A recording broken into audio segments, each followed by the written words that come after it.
One man lost his life after a truck transporting LPG cylinders overturned on the Solomon Huchoy Highway. The incident caused a huge traffic pileup. Vani Singh has the story. This was the scene shortly after 1 on Monday afternoon in Macaulay. CNews learned that this truck, which belongs to North Plant LPG in Chaguanas, was heading north along the Solomon Huchoy Highway when it ran off the road. The truck crashed about 500 meters away from the Indian Trail overpass. One man lost his life in the mishap, 52-year-old Stephen James of John Street, Montrose, Chaguanas. CNews understands that he was pinned under the vehicle and died at the scene. The driver, Kemraj Ramkisoon, was taken to the San Fernando General Hospital for treatment. Both men were employees of North Plant LPG. But the incident also caused a major traffic pileup. As you can see, motorists were forced to endure standstill traffic for miles as they sought to head north. At one point, the Office of Disaster Preparedness and Management ordered that the highway be blocked off, deeming the situation volatile. It was about 4 p.m. that the northbound lane was able to be reopened after rescuers and disaster responders attended to the situation. Vani Singh, CNews. A body was discovered this afternoon in the Kapara River. Police say they received an anonymous tip that the body was in the river at around 1:30 p.m.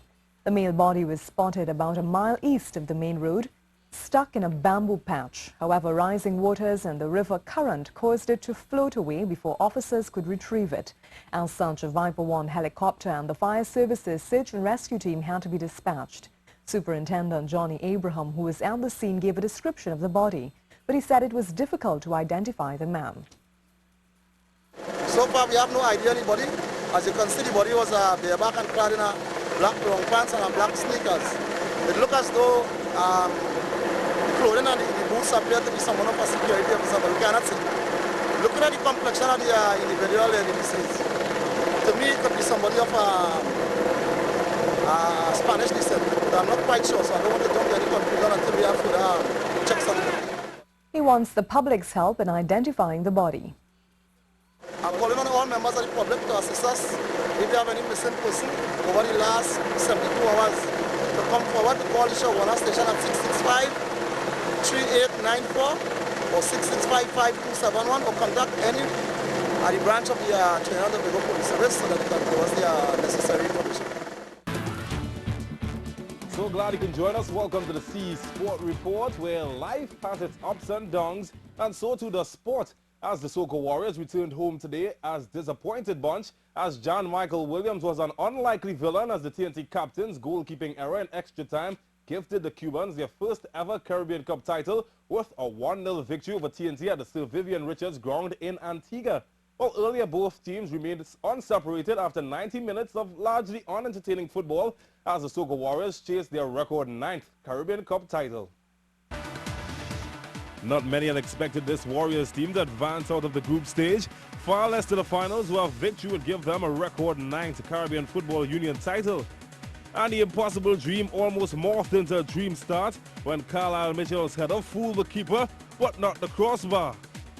On the other end, John Michael Williams was having some problems of his own, but his reflexes were sharp as ever at the front door to keep his slate clean. Jovan Jones sought to ease some of the pressure his defense was facing, and his too-hot-to-handle blast almost did the trick as the game opened up.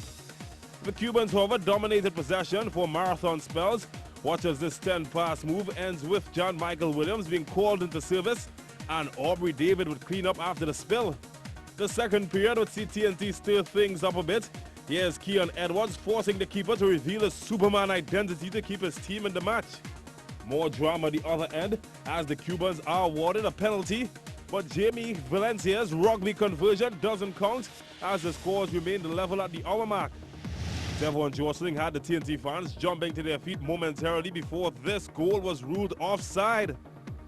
And as the game ticked away to penalties, Marcel Hernandez let fly from 40 yards and would get help from Williams as the ball found the net. 1-0 Cuba after 112 minutes of football. And as TNT pushed to get an equalizer, Williams could perhaps be forgiven for his error as he denies this thunderbolt.